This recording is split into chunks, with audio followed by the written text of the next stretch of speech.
Home is a place where we feel safe and relaxed. The comfort of being at home is important to happiness. That's why it's natural for people to want to remain at home, even when they become sick or disabled. But in order to stay at home, they often need help. Companion homemakers play an important role in helping people remain at home by providing non-medical care such as companionship, meal preparation, and light housekeeping. As our aging population increases, the need for companion homemaker services is growing rapidly. In this program, we will review the roles and responsibilities of being a companion homemaker and present guidelines for doing a variety of companion tasks. Each state has different policies regarding non-medical services, so always follow your agency's policies and procedures because they will follow your state's requirements. Human beings are social by nature. Friendly contact and social stimulation are important to us. Isolation can affect emotional and physical health.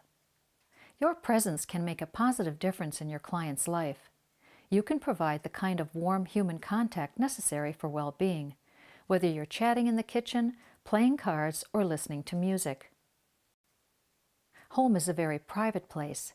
Having a stranger in the home may cause discomfort for some clients. Remember that you are a guest in your client's home. When you are courteous, flexible, and supportive, it can help your client feel more at ease. The ability to make others feel at ease is sometimes called having rapport or having people skills. These skills are essential for doing companion work well. They include positive communication, creative problem solving, managing your emotions, positive body language, and relating to others with respect and sensitivity. Every person deserves to be treated with dignity and respect. Older adults and people with disabilities have qualities and life experience worthy of our attention. Relate to each client as a unique individual rather than thinking of him or her simply as a senior or disabled person. Communication is a process of creating understanding. This shared understanding allows us to connect with one another. If I really want you to connect with me as a friend, as a colleague, as someone who I'm there to help, I want you to understand that and get that feeling, understand from the way I interact with you, whether it's verbally or non-verbally, and so that there's no misunderstanding one way or the other. I think it's extremely important because we need to feel that what we're trying to convey really gets across. Communication includes speaking, listening, and nonverbal cues. We communicate our emotions and attitudes nonverbally through body language, facial expressions, and gestures. 90% of all communication is nonverbal. So what we really have to understand is simply, well, what are those verbal and nonverbal messages we're sending and how do they come across? Now, one example would be, especially nonverbally, sometimes you hear that it's not a good idea to fold your arms or to cross your legs, but it depends on when that situation and when those actions are put forth in that interaction you have with certain individuals. For instance, if I'm sitting here and I'm talking, or more importantly, am I listening to you, if I started out that conversation with my legs crossed or my arms folded, and I'm just really understanding what it is that you're saying and trying to convey to me, there's absolutely nothing wrong with that. However, you can see where you can send a wrong message if, when you're talking to me, in the middle of that conversation, I do something like that, that clearly sends a message to the person that you're interacting with that I'm no longer really interested in what you have to say, or I disagree with what you have to say. We have to be very careful in when we use nonverbal cues, as well as what nonverbal cues we use. You want people to understand that they're important, that the things they say, the ways they interact are important to you. Active listening means listening with an open attitude and paying full attention to what the other person is saying. Affirm what the person is saying by nodding in agreement. By really listening, you show respect and interest, which helps you connect in a positive way. Open-ended questions help to stimulate conversation more than questions that can be answered by yes or no. So Bert, have you ever been to New York? Yes. Doesn't your daughter live in New York? Yes. So tell me more about your trip to New York. Well, it was a long time ago. I think in the 50s. You draw the person out and help him or her to share more fully. And, Other examples of open-ended questions are, you say you love country music. What are your favorite songs? Can you tell me how your mother made that dish? Other communication techniques include clarification. If you aren't sure you understand what was said, ask for clarification. I want to make sure I understand what you're saying. Can you repeat that? Another technique to make sure that you understand is repeating what the person just said. I think I have a doctor's appointment tomorrow. So did you say that you're not sure if you had a doctor's appointment tomorrow? Is that right? Be patient with your client's communication process. Side effects from medication, pain, hearing or speech impairments, and some medical conditions can make it difficult for people to communicate effectively.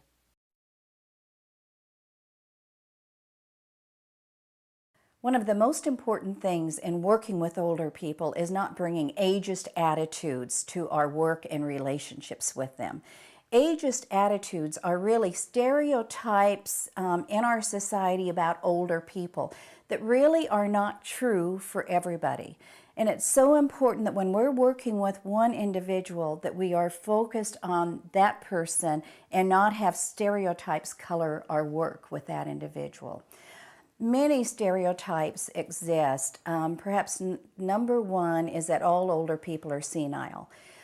Thinking that people, when they're older, all experience some decline in mental capacity.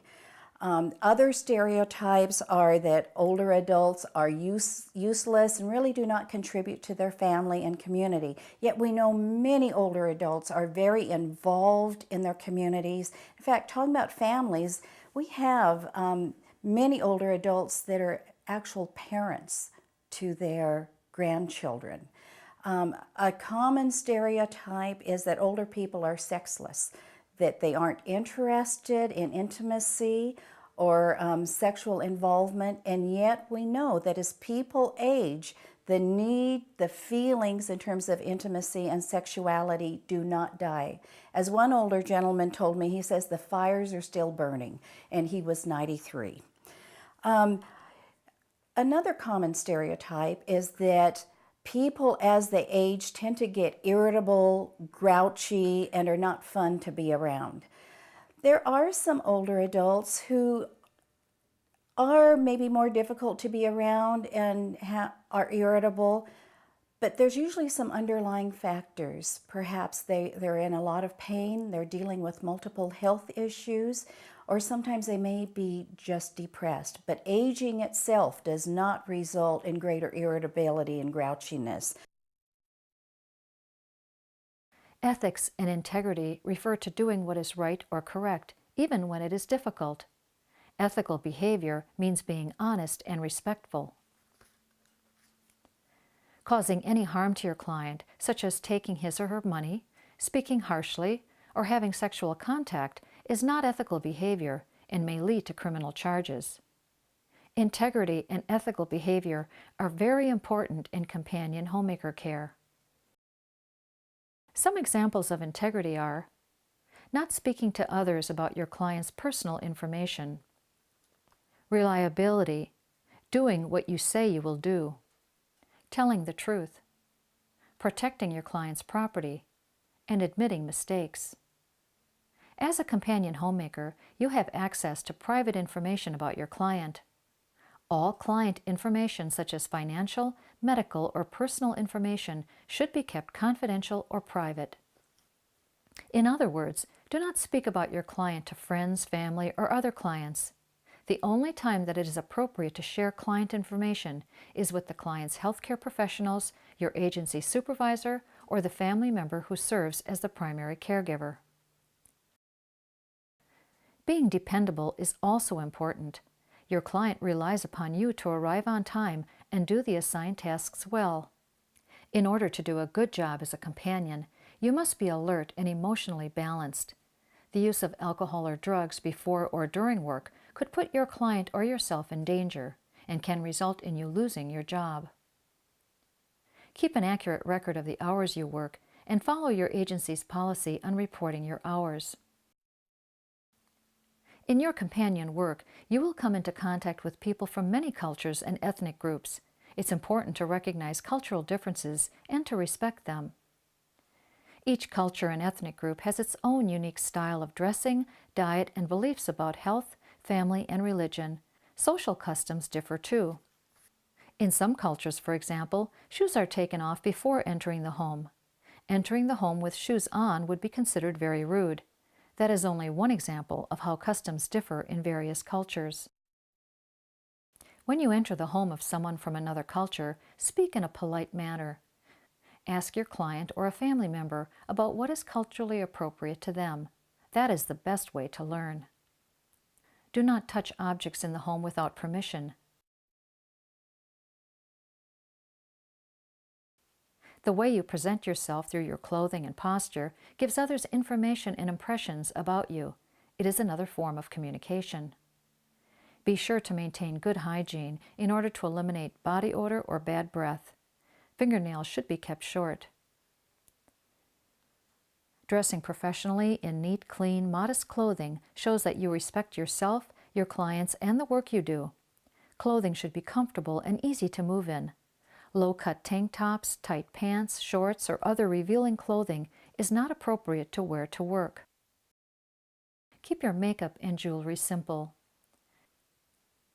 Avoid perfumes, scented lotions, or aftershaves when at work. Many people are allergic or sensitive to fragrances. Some companion homemakers wear a smock or apron to protect street clothes during cleaning or meal preparation.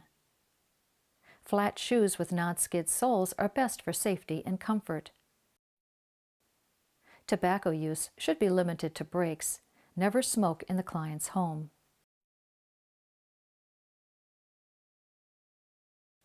When you begin to work with the client, your agency will do an assessment of the client's needs. Then a care plan or service plan will be completed. The care plan is a guide that you will follow on a daily basis. It describes the services you are expected to provide, such as meals, shopping, activities, and household tasks. After every shift, you may be required to fill out a report that describes what you did that day, such as what foods you prepared, what household tasks you performed, or what activities occurred. There should be space to record any general observations or comments. When you meet a client for the first time, introduce yourself by name. Hello, Mr. Angers. It's nice to meet you. My name is Thalia Keppel. And how would you like to be addressed as? Find out how your client prefers to be addressed. Always respect your client by using the name he or she prefers to be called. When you are at work, your attention should be on your client and his or her needs for companionship and household help. It is not appropriate to discuss your personal life or problems. Instead, draw your client out about his interests. Focus on what is positive in your client's life experience.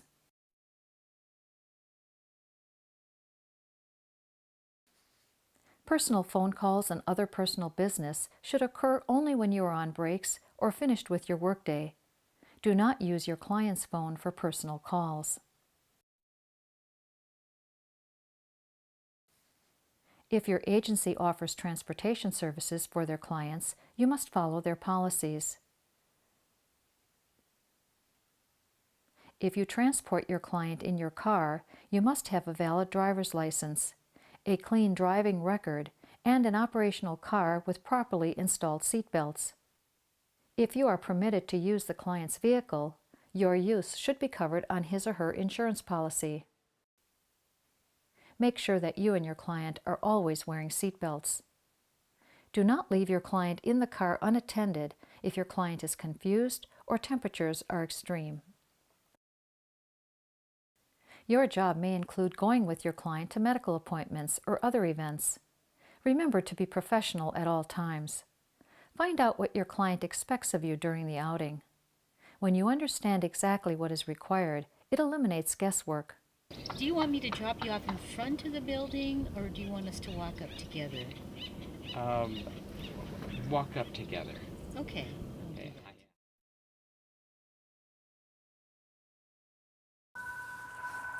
You may be expected to answer the client's telephone. Answer it by the second or third ring if possible. Be polite and give the caller your full attention. Hello, Jones Residence. This is Lori speaking. This is Cheryl. Hi. No, Doris is sleeping right now. This is Cheryl, her daughter. Can I take a message? Yes, I'd like to come over about 4 o'clock. Okay. You'll be by around 4 o'clock today? When taking a phone message, write the information accurately and repeat it back to be sure it is Bye, correct. Cheryl.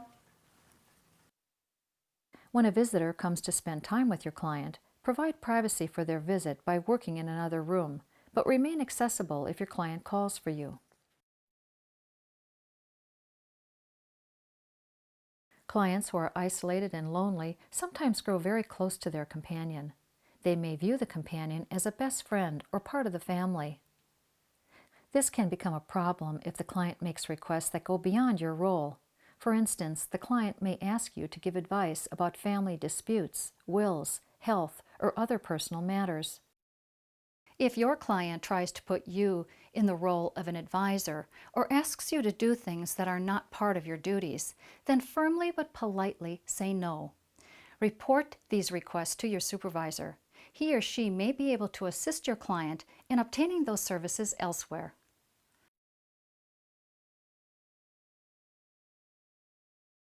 As a companion, it's important to develop good observation skills. Be aware of any physical or emotional changes that occur in your client. Does he appear agitated or depressed? Is he or she eating less?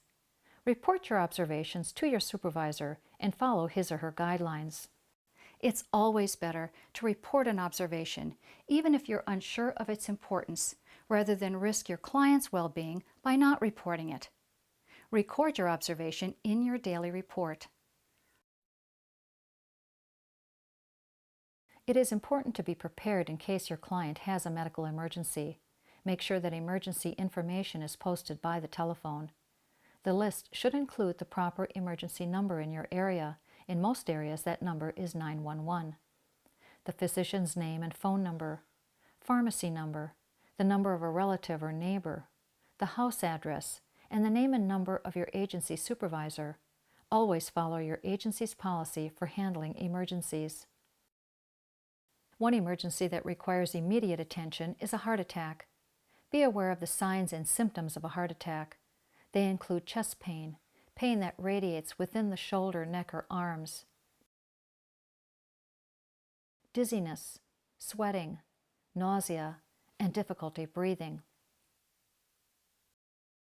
Remember that a woman's symptoms are less predictable, and she may not experience chest pain. However, she will often have shortness of breath, nausea, and vomiting. If you suspect that your client is having a heart attack, call for emergency medical assistance immediately. Become familiar with the signs and symptoms of a stroke that include weakness or paralysis on one side of the body, facial drooping, and slurred or incoherent speech. If you suspect that your client has had a stroke, call for emergency assistance immediately. Falls are the leading cause of death from injury for people 65 years or older. The most common injury from falls is a hip fracture. Falling may be a sign of a serious medical condition. Follow your agency's procedure for handling falls. Important information to report and record about falls includes the day, time, and location of the fall, how the fall occurred, any history of previous falls. If your client is unconscious after a fall, call 911 or your local emergency number. Do not move the person because he could have a neck or spinal cord injury, and moving him could make it worse. Cover him with a blanket to prevent chilling. Notify your supervisor. Stay with your client until help is available. It is important to know whether your client has a DNR order. DNR stands for Do Not Resuscitate. It is a doctor's order that resuscitation should not be attempted if the person's heart or breathing stops. A DNR order means that the person does not wish to be brought back to life if his or her breathing or heart stops. Even with a DNR, you should still call emergency services if your client stops breathing. They will determine the proper medical procedure. If your client has a DNR order, it should be visible and easy for you, other care providers, and emergency personnel to locate.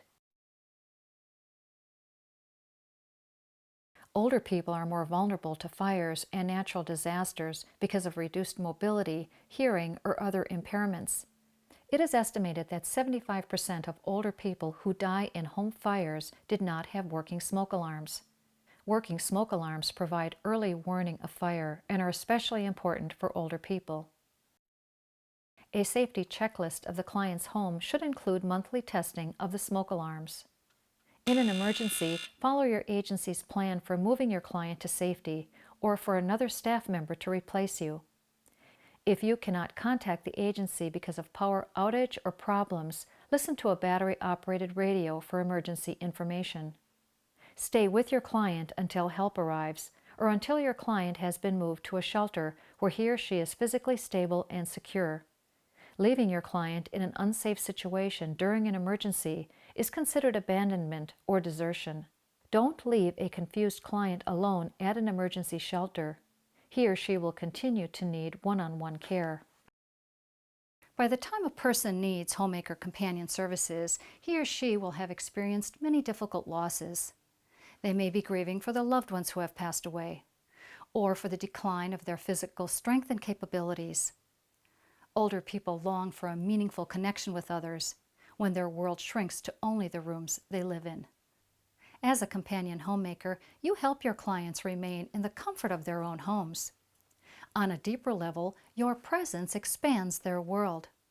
The warmth and human connection you bring has a positive effect on their well-being and quality of life.